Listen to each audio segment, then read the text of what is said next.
So good day, Rockland CSL. Good day, UUCR. It's always wonderful to be together here. So some of you may remember last July, we celebrated July as our play month. And I invited everyone to change their names to what? Anyone remember? Favorite desserts. That's right. So this time, we're going to do something a little different. This time, we're going to change our names to our favorite game we played when we were children. So if you're with us on Zoom, you can change your name on the screen to your favorite childhood game. Now, if you didn't have any favorite childhood games, make something up, okay? Use your imagination. So I'm going to reintroduce myself. I am Rev Red Rover. Red Rover, send someone right over. So let's take a moment, think about your childhood game. Everybody got something? All right, so let's just greet each other, introducing each other by our childhood name, game name. Go ahead. Introduce yourselves. Right, all right, all right. All right, so let's hear a couple of them. Hide and seek. Hide and seek. Marco Polo. Marco Polo. Operation. Operation. Jacks. Backgammon. Hopscotch. All right. And on Zoom, we got hopscotch, duck, duck, goose, double dutch, marbles. All right. All right. Love them Blessed. all. Yes, love And them now I all. welcome up the one and only Reverend Melissa Moore Nobles, otherwise known as Red Rover. Thank you, Chris. Thank you, Robin, for your beautiful music.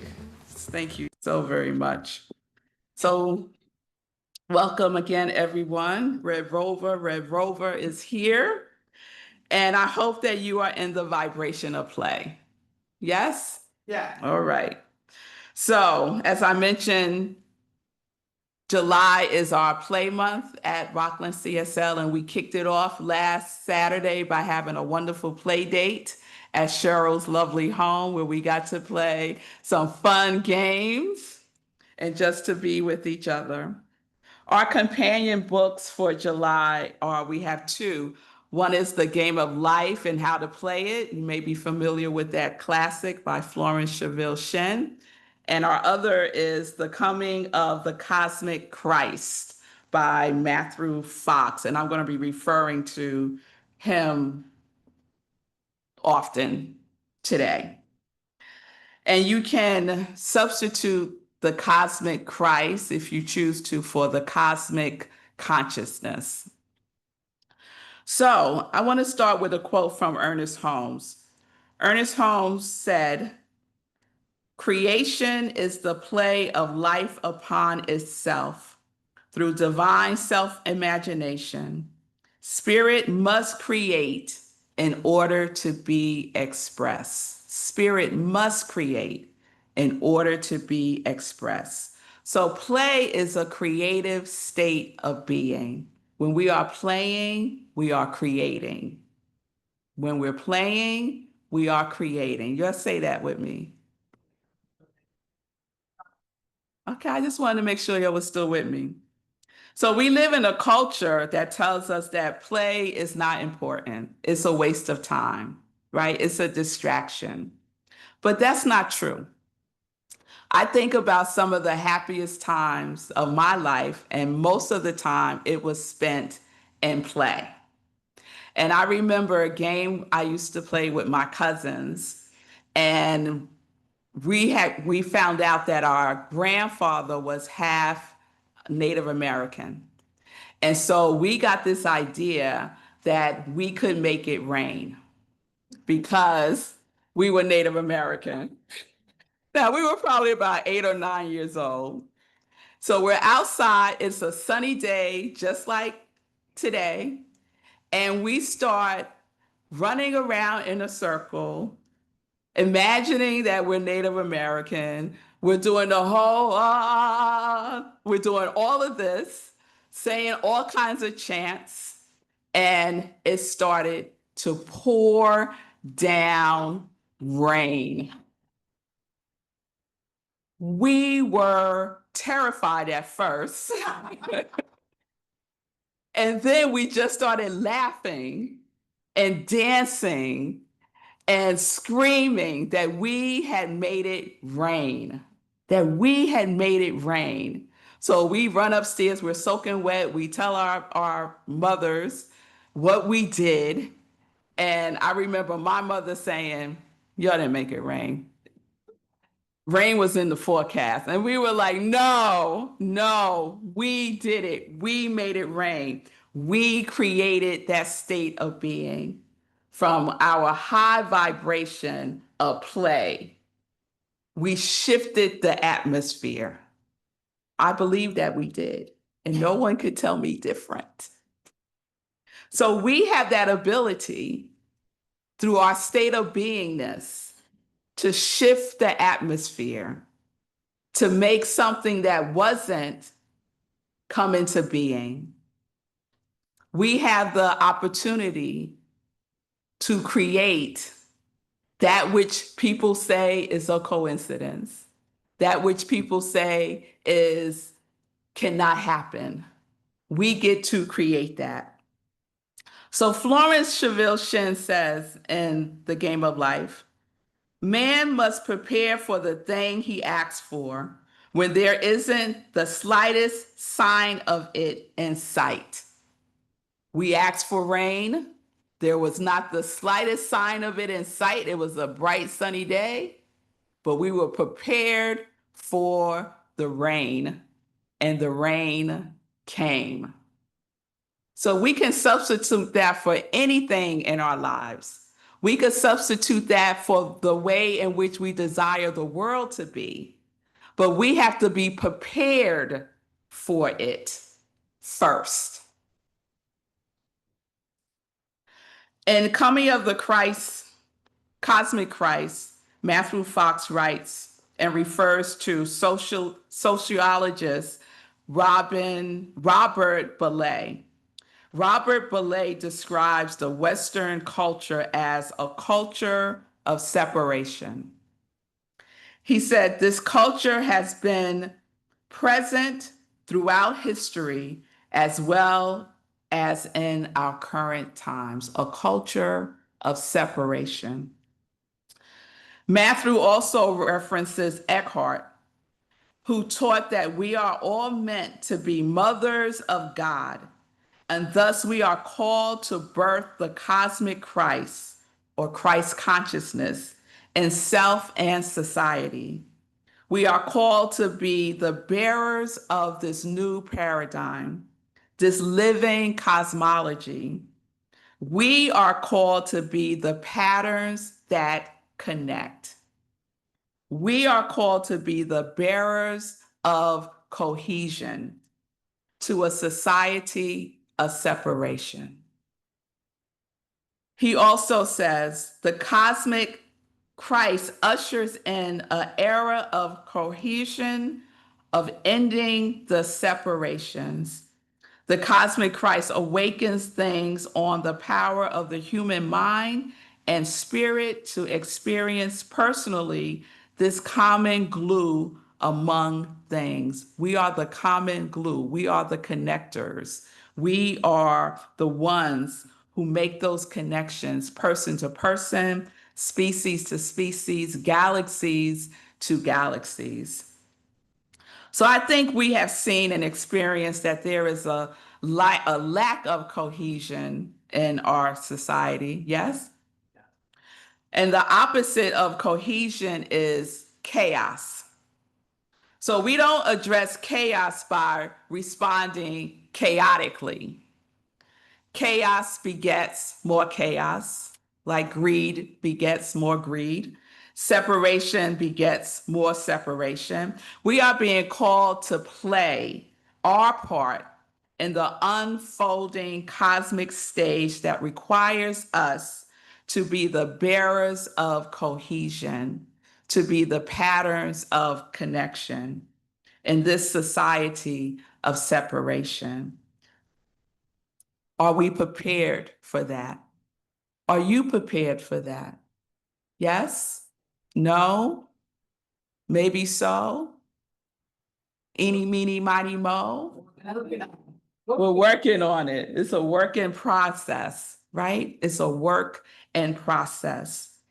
Matthew writes in the book, because we are cosmic Christ and because we are called to birth the yet unborn cosmic Christ, we are, like Jesus, prophets of order, justice over chaos, disorder, and injustice.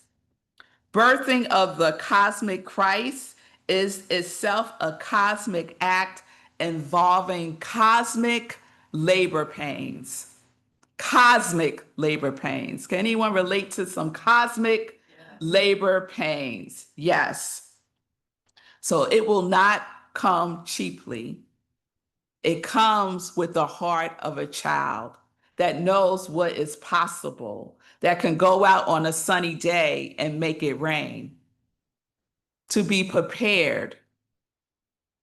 So Ernest Holmes says, Jesus was a consciously cosmic soul who recognized his unity with all. He knew that love must become universal before it can reach its maturity.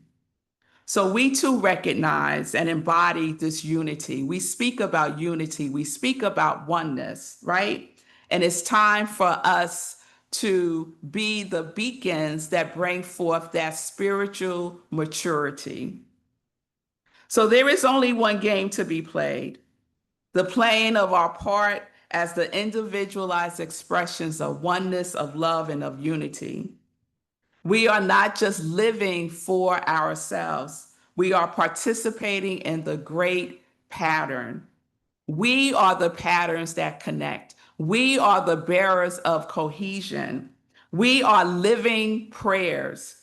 Every pattern of our words, our deeds, our actions, our intentions become sacred play in this cosmic dance that we call life. So one of the wonderful things about our childhood games that I loved the most was that most of the games required that we played with someone. When we were children, we rarely played by ourselves, even if we were, let's say, the only child. What would we do? We would imagine that we had friends. So we never played alone. This is a lesson that we could bring forth today, that we need each other, that we cannot play alone in this cosmic stage of life, that playing alone creates further separation.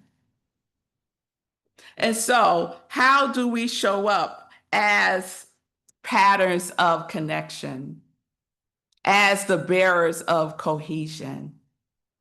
We show up with each other.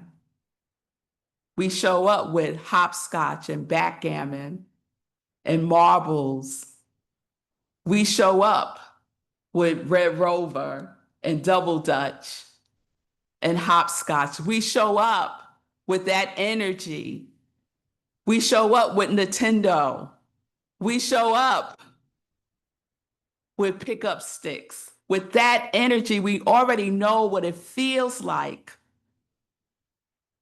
We can access it at any point in time. And I think now is the appointed time. Yes? So in sacred play, we align with the law. We were talking on our way over here today that it's not about struggle, it's not about suffering, it's about alignment. So what are you aligning yourself with? Florence says that this way. She says that effort is not what manifests. It is alignment that opens the door. We participate, by being aligned. So the question is, what are you aligning with? Are you aligning with chaos or cohesion? Are you aligning with separation or oneness?